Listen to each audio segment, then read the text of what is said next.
All right, welcome back to ABA exam review and our latest BCBA practice exam. This is number 6, and as always, we'll go through this set of questions together and break them down. If you're new to the channel, welcome. If you're returning, welcome back. Please like and subscribe.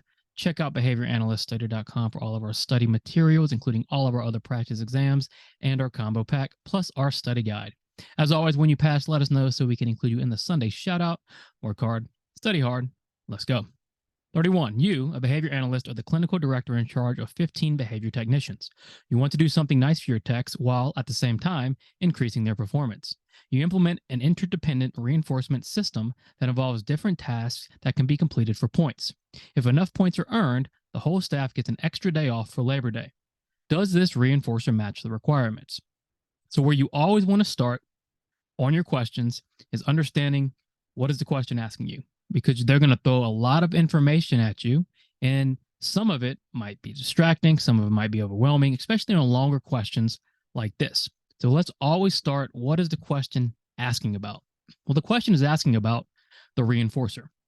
And what is the reinforcer in this case? Well, the reinforcer in this case is getting an extra day off for Labor Day. And how do we know that? Well, because the reinforcement system is designed around getting points, and then they can exchange the points for Labor Day. So it's some sort of token economy using points, more or less. Now, specifically, the question wants to know, does the reinforcer match the requirements? And how are we going to determine that? Well, the only way to determine if a reinforcer is going to match the requirements is to conduct preference and reinforcer assessments, because we have 15 technicians. And the chance that all 15 technicians value that extra day off the same is probably low. So to answer this question, does the reinforcer match the requirements? Do we have the information we need? Well, I'd say no. All we know is that a reinforcement system was developed, and that if they meet the requirements, they get the extra day off. We don't really know anything about the preferences or if this is even going to be reinforcing. So A, yes, the group knows the expectations and can work towards the reinforcer together. Although that's obviously true, the reinforcement system seems fine. They seem like they could know the expectations. That doesn't answer the question about the extra day off. Does it match the requirements of the reinforcement system? No, the magnitude of the reinforcer is not sufficient. Well, again, we're really not sure, right? We don't really know the requirements totally, that we just know they have to earn enough points. And again, one day off for maybe half the technicians means a lot. Maybe for the other half who would rather work that day and make money, it doesn't mean quite as much. So C, potentially, but this reinforcer may not fit for all technicians. And C is the best answer, because the information you're given is very vague, it's very broad, there aren't a lot of specifics, and all we can do is work with the information we're given. So we never want to argue with the question. We never want to add our own information. Take the information they give you, understand it, and answer the question. And so based on this broad, vague information, well, potentially the reinforcer is going to match the requirements, but it may not. And then D, it does not matter. This is not an appropriate intervention for this goal. It seems fine, right? An interdependent group contingency for 15 technicians seems totally acceptable. The question is asking about the reinforcer and does it match the requirements? Based on the information given, well, potentially, but the reinforcer may not fit for all technicians. 32. Joey Chestnut, 7-time world hot dog eating champion, will compete for his 8th straight title on July 4th. Joey must eat 50 hot dogs quicker than his opponent. He has 1 hour. Joey wants to eat the 50 hot dogs even quicker than he did last year. What will be best for Joey to try and decrease relative to eating hot dogs? All right, what is the question asking about? It's asking about Joey and what he needs to decrease in order to what? To eat the hot dogs. And what does Joey wish to accomplish by eating the hot dogs? Well, he wants to eat the hot dogs quicker than he did last year. So he has an hour. He must eat 50 hot dogs. If he wants to go quicker than last year, what does he need to decrease? A, frequency. He doesn't want to decrease frequency, right? Because frequency is your count, and he doesn't want to decrease the number of hot dogs he eats because he has to eat 50 hot dogs, right? So he doesn't want to decrease frequency. Rate is simply frequency over time. and he doesn't want to go slower, so he doesn't want to decrease the rate. That would be like saying instead of 50 hot dogs an hour, he ate 40 hot dogs an hour, and that's not going to meet his goal. What about C, latency? Well, for that first hot dog, latency is probably important, right? From the time, let's say the SD is start or somebody firing off a gun or a buzzer, Joey probably wants to start eating that first hot dog as quick as possible because latency is the time between the SD and the response, the first response, right? And so, yes, for the first hot dog, latency is important. But what's more important, if we're looking at the bigger picture of eating all these hot dogs quicker, is likely going to be D, inter-response time. What is inter-response time? The time in between responses. And if the responses are eating the hot dogs, if he can decrease the time it takes in between hot dogs, that means from the time he finishes one to starting another, he's going to decrease that time. And if he can decrease that time, what's going to happen? Well, he's going to go quicker. This is a good example of your measurement is determined by your goals and your targets, not the other way around. We don't pick measurement ahead of time.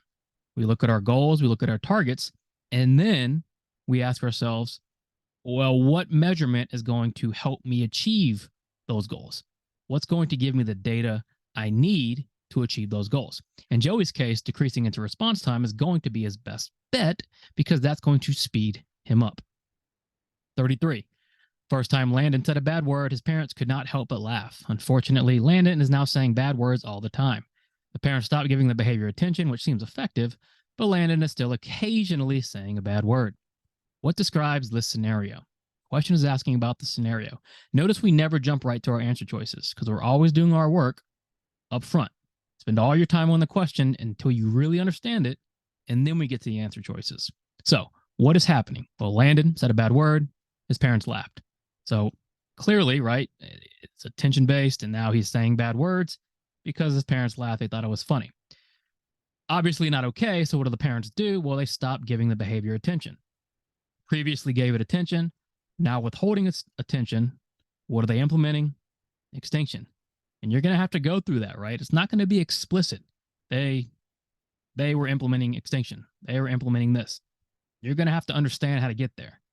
If previously they gave attention and it was reinforcing, and now they're withholding it, that's extinction. So they're using extinction. Seems effective, but Landon is still occasionally saying a bad word. Now be careful here. What describes the scenario? A, resistance to extinction. Yes. And what is the difference between resistance to extinction and an extinction burst? Resistance to extinction is the responses that occur while extinction is going on. Extinction burst is the temporary increase in frequency or some sort of magnitude of the behavior while extinction is going on. Notice that difference. Resistance to extinction just says, even though extinction could be effective, it's in place, the behavior is still occurring sporadically because there is going to be some resistance to extinction, which can be affected by learning history, reinforcement history, amongst other things. An extinction burst is the actual increase in the behavior. And we're not saying Landon's use of the bad word started to increase all of a sudden. Now we would be talking more along the lines of extinction burst. All we're saying is it seems effective, but he's still occasionally engaging the behavior. That's just resistance to extinction. And then B and C, resurgence and spontaneous recovery, both happen after extinction is already done, right? We've extinguished the behavior and it might resurge or it might spontaneously recover depending on what is and isn't being reinforced, right? So resurgence, spontaneous recovery come after extinction. We're still in the midst of extinction. And since Landon is still occasionally engaging in the behavior, even though it seemed somewhat effective, it's likely just resistance to extinction. 34. Which of the following answer choices is true about private events according to Skinner's radical behaviorism? All right, so Skinner's radical behaviorism did what? Well, we moved on from methodological behaviorism, and with radical behaviorism, Skinner is now acknowledging private events and the analysis of behavior. Private events are no different than public events, other than the observability of those events, because only the person engaged in the private events can observe those private events. So essentially, he's saying private and public events are both behavior. They can both be affected by behavior principles and concepts, and they should be part of the analysis of behavior. So we're looking for the answer choice that is true about private events. A, thoughts and feelings are behavior, but are not considered in behavior analysis. Well, that's no longer true, right? Methodological behaviorism said we don't consider private events in behavior analysis or the analysis of behavior. Radical behaviorism changed that. Private events are now considered behavior and should be part of the analysis. B, private events differ significantly from public events. That's also not true. Private and public events are essentially the same, other than the observability and accountability of the events. C, public events are always more important than private events. Again, absolutely not true. Public and private events are just behavior, and behavior is behavior. And then D, private events adhere to the same behavior principles and concepts as public events. This is true. If we could observe private events like we observe public events, there would be no difference. Private events, our thoughts and our feelings are internal and they're observable by the self, making them private. However, there's still behavior that adheres to these principles and concepts. So what is true about radical behaviorism? Private events adhere to the same behavior principles and concepts as public events. 35. Albert is sitting in the back of the class listening to his professor discuss recent findings on the efficacy of using everything bagel seasoning to cure depression. Findings show that using this seasoning can cure 99% of all depressed subjects. Albert raises his hand and states that this can't be possibly true. What assumption is Albert demonstrating? All right, we have our assumptions, right? And then we have our dimensions. And we don't want to get these two conflated. They're two separate things entirely. Albert is demonstrating an assumption. So what assumption is Albert demonstrating? Well, what is he doing? Well, he's sitting in class and he's listening to his professor who says, recent findings say everything bagel seasoning can cure 99% of depression. Albert says there's no way that can be true. There's no chance that everything bagel seasoning is going to cure most, and if not all, depressed subjects, despite what the findings say. So Albert's questioning these findings. What is he demonstrating? A, determinism. Well, Albert isn't engaging in determinism. He's not questioning that there's a reason that behavior change occurred. That's what determinism says, right? Behavior happens for a reason. Everything happens for a reason. Behavior change happens for a reason.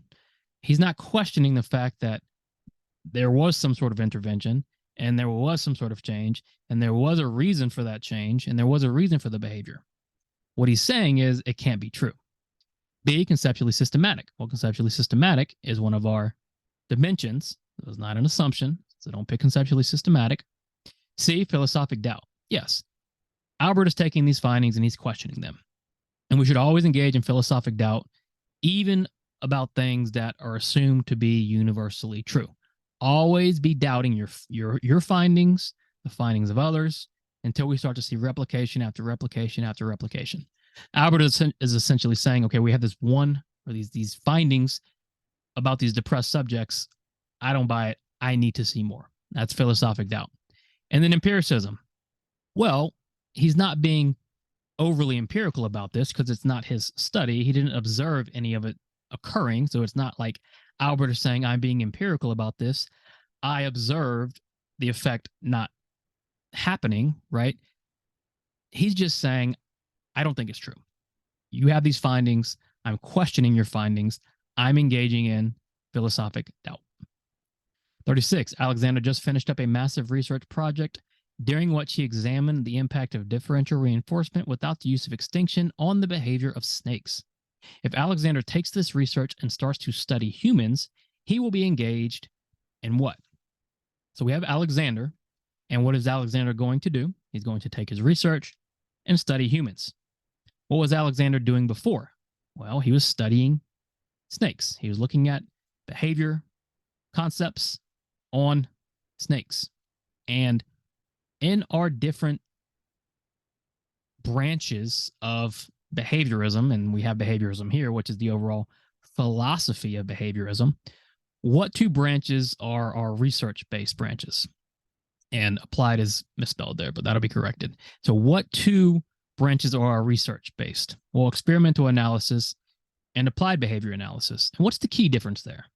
Well, experimental analysis of behavior typically involves animals, and it typically involves controlled environments, controlled labs, contrived situations.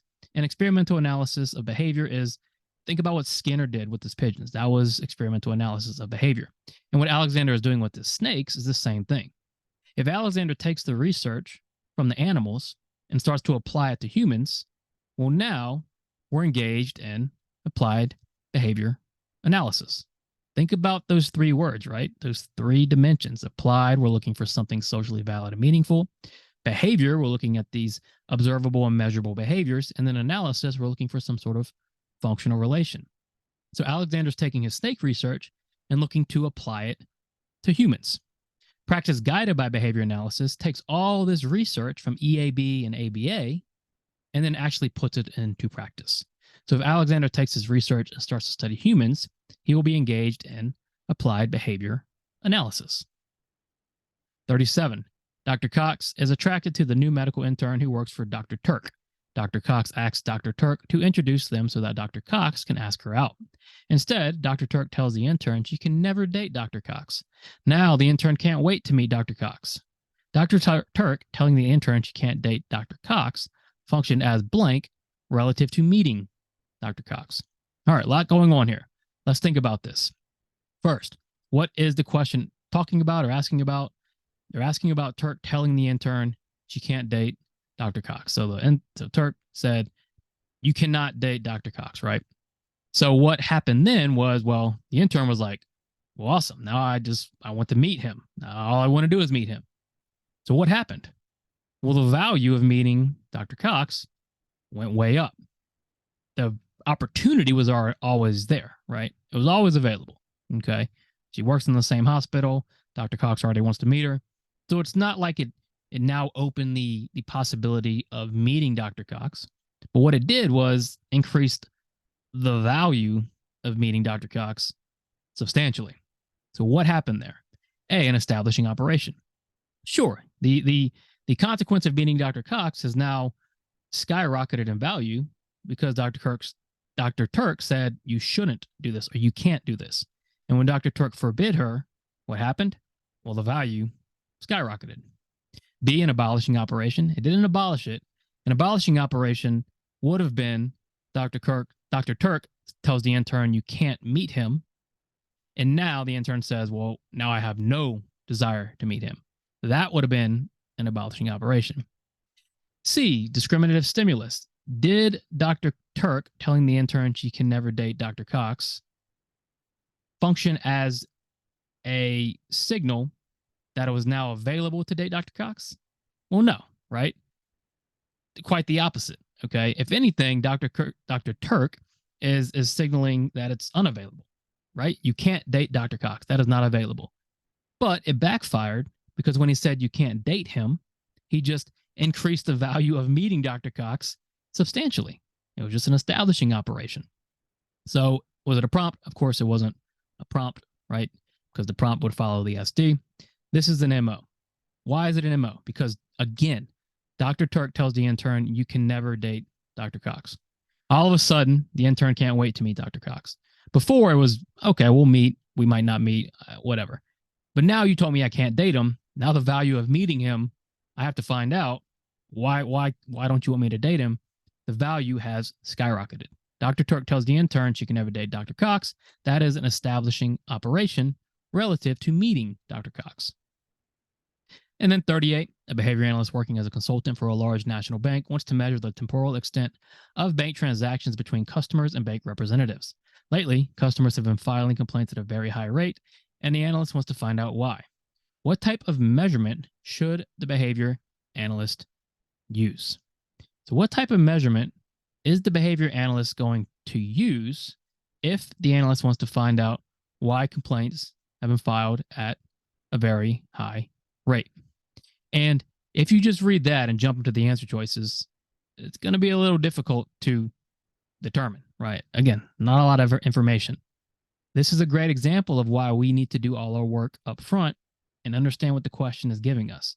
Because if we look, it says the behavior analyst wants to measure the temporal extent of bank transactions.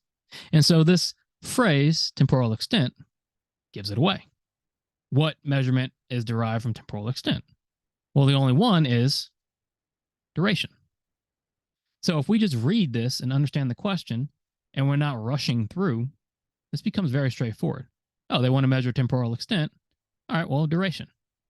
If you're rushing, well, then you say, well, there's a very high rate and they want to find out why. And I've got all these different options. There's rate right there. It says rate in the question. No, we slow down and we just look. And it says, oh, measure the temporal extent. Okay, that's easy. Duration. Thanks for watching. Please subscribe and check out behavioranalyststudy.com for all of our study materials.